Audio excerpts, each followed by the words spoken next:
So hopefully most of you recognize the graphic that's on the front of today's bulletin. It's the same one we used on the gratitude cards we passed out on Palm Sunday. Cards that were designed by Karen Rankin to help us begin thinking about all the things for which we are grateful as we begin to prepare our hearts and minds for the Capital Funds campaign that we are wrapping up this morning with the dedication of pledges and the celebration meal following church. I think the words on this graphic sum up perfectly what I think Paul is saying to those Christians at Corinth. Gratitude is the open door to abundance. And I have to say, at least for me, these gratitude cards that we were given and asked to fill out had their intended effect. Because they helped me remember once again all the things for which I am grateful and how truly blessed my life is. Oh, I know there are times when I don't feel particularly blessed, as I'm sure is true for many of you. There are times when the problems of day-to-day living get a bit overwhelming and I start feeling sorry for myself. You know those times when the expenses seem to outweigh the income and I'm just pulling my hair out, trying to figure out how to make it all work? Now, I'm not talking here about just being a little bit down. No, I'm talking about first-class pity parties. Did you do those? If you need pointers, come to me. I can do them with the best. But when I honestly step back from the day-to-day stuff of life and consider the entirety of my life, the problems I encounter are what many would call first world problems. In other words, in the bigger scheme of things, they're really not all that significant. In fact, I have a very good life. I've been blessed beyond measure, and there are so many things for which I am grateful. I have a nice home, dependable transportation, a job that allows me to take good care of my family, plenty to eat, relatively good health, and more importantly, access to good health care. I have a wonderful son who just turned 6. Sorry, I didn't anticipate that. It's all right. A child I never expected to have. A child who brings me great joy, day in and day out, who makes getting up each day something I look forward to, because he always awakes with a smile on his face and happiness in his heart. And I'm grateful for my mom and my sister, because without their promised assistance, I probably wouldn't have thought I could take on adopting a child at my age. And they do a wonderful job of helping take care of him and me, and I don't tell them that nearly enough. And I'm grateful. I'm really grateful this year that my mom is still here with us, because this time last year that was seriously in doubt. But I'm also thankful for the amazing extended family that came with Hunter, his birth families. I'm thankful for wonderful friends and colleagues who share with me the ups and downs of ministry. And I am grateful for each of you, the members of this church, Journey of Faith, who remind me on a daily basis why it is I do what I do. So I am grateful. deeply so, and it is out of that gratitude that I will later make my pledge to this capital campaign. I know I tell you often how blessed I am to be your pastor. In fact, I think I tell you so often that the words perhaps lose some of their meaning. But I need you to hear how absolutely true that statement is. I am blessed to be your pastor, and there is nowhere else I'd rather be. No other church I'd rather serve.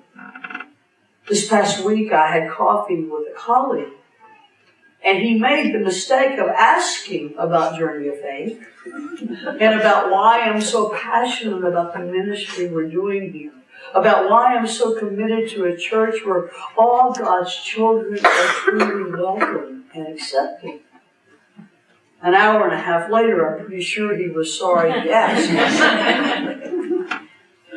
You see, I love telling people about you, about this church, and the wonderful ministries we're engaged in together.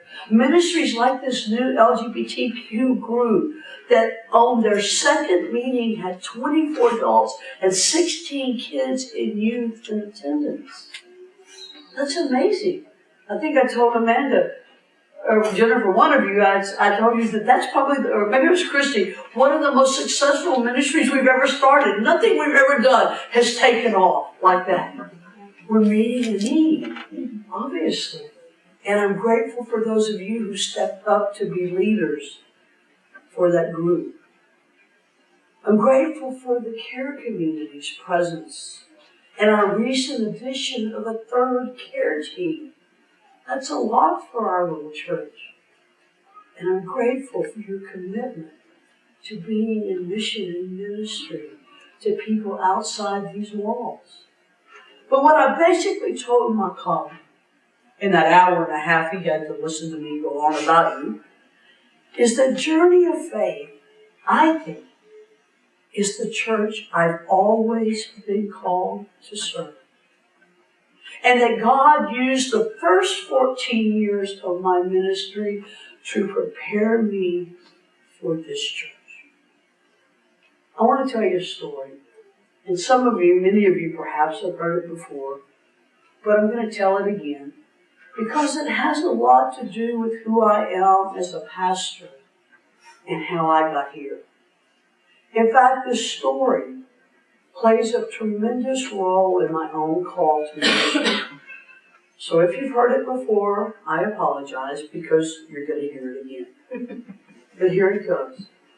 As a young child, my family was very involved in church. We were members of a small Baptist church in Haltom City. My folks were active in Sunday school, and to the best of my knowledge, they attended church on a pretty regular basis. Then came my mom's first brush with death. She was 22. I was 3. She and my dad and my aunt and uncle had been out to dinner one night. And suddenly, without any warning, Mother became violently ill. They took her to the ER.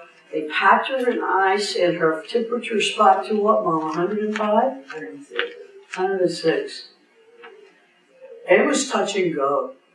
And the doctors had no idea what was wrong. It was something to do with her lungs, but they didn't know what. They sent cultures off to the Mayo Clinic. They sent cultures off to the Center for Disease Control, and no one could tell them what was causing this terrible illness that was threatening to take her young life. Finally, after more than a month, they began treating her with what they would treat somebody who had viral tuberculosis. That's not what she had, but thank God she responded to the treatment. Well, at some point during her hospital stay, and she was literally on death's bed, their Sunday school teacher came to visit my dad at the hospital. And she told my dad that she didn't know what my mom had done, but it must have been pretty bad for God to be punishing her. I have to tell you, that conversation, coupled with some hypocrisy my dad had witnessed over the years in the church, marked the beginning of the end of organized religion for him. And while he never lost his faith, and I know he didn't, he also never really regained a trust or interest in the church. Now, I grew up hearing this story over and over and over again, because that's what we do in my family. We tell the same stories over and over and over again. Now, in theological terms, one could say that that became my hermeneutic for ministry. Now, to put that in more simple terms, it became the lens through which I would come to understand God, who God is, who God isn't, how I would come to understand myself, and how I would come to understand what I thought the church should and shouldn't be. In many ways, that story shaped my call to ordained ministry. So as a young college kid, when I first began experiencing this call to ministry, I really had no idea what shape that ministry would take. But there was something that I always knew. I knew that somehow, some way, my call was to reach out to those who had been wounded by the church, as my parents had been. Those who'd been turned off of organized religion because of bad theology or misguided Christians, or as I would later come to understand, those who had literally been turned away from church simply for being who God created them to be. So when the opportunity came to start what would become Journey of Faith, I had a very clear understanding of what I wanted this new church to look like. And probably just as important, what I didn't want it to be. And I have to say that this church has become all the things I envisioned. All those things that I and those first members dreamed of, and even more. So I truly could not be happier than to be here, to have the opportunity to lead and to serve alongside such a wonderfully open, accepting, and loving people. You know, when I was young, there was a time I aspired to serve a large church with a large salary and all the prestige and recognition that goes with that. But I can honestly say to you, I no longer want those things. Those days are long gone. I know where I'm meant to be. So when I tell you that I am blessed to be your pastor, I say that with the utmost sincerity. I am grateful to be here. And it is out of gratitude that my family and I have decided that, yes, we can make some sacrifices over the next 18 months in order to support this church as we move into the next step of our journey together. In the passage I read earlier, the Apostle Paul wrote these words to the church at Corinth. Everyone should give whatever they have decided in their heart. They shouldn't give with hesitation or because of pressure. God loves a cheerful giver. And it is my prayer that everyone who gives anything to this campaign does so out of a sense of gratitude for what you found here, and never out of a sense of duty or obligation. And I want you to know that whatever the amount you pledge, be it $500 or $20,000, I think if you give it gratefully, that God will use it to make a difference in this church and in this community. For as Paul continues in verse 8 and following, God has the power to provide you with more than enough of every kind of grace, That way you will have everything you need always, and in everything to provide more than enough for every kind of good work.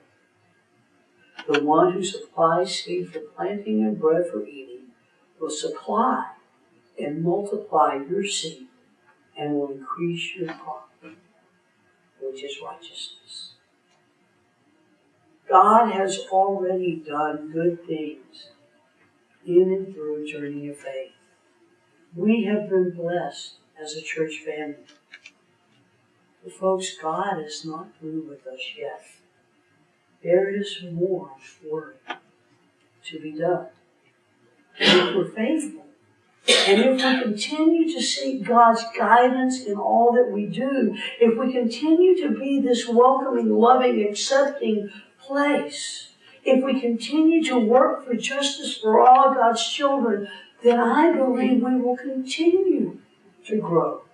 And I truly believe that our best days are yet to come. But that means we can't become complacent. We have to keep looking for new ways to reach folks out there who will never perhaps darken the doors of this church or any church. We have to keep looking for new ways to be in ministry, ways that matter to our community, ways that truly make a difference to the people whose lives we touch. So today, we're here to celebrate. We're going to celebrate who we are and where we've been. And more importantly, we're going to celebrate where we're going. We're going to celebrate the evidence of God's presence working in and through the people of Journey of Faith. We're going to celebrate who God is calling us to be and what the next step on the journey will entail. As you bring your pledge cards to the altar in just a moment as Colin comes forward to sing. Or perhaps you're not ready to make that pledge yet and you want to turn it in later. Or some of you, I saw put them in the offering plate already. But as you prepare to bring your pledge cards, lay them face down on the altar so that no one else can see them. And then at the end of the service, Maxine, who is our financial secretary, will come and gather them up. Maxine is really the only one who knows what you give. And she keeps it pretty close to the vest. So as you do come, I hope that you can do so with glad and grateful hearts, as I do.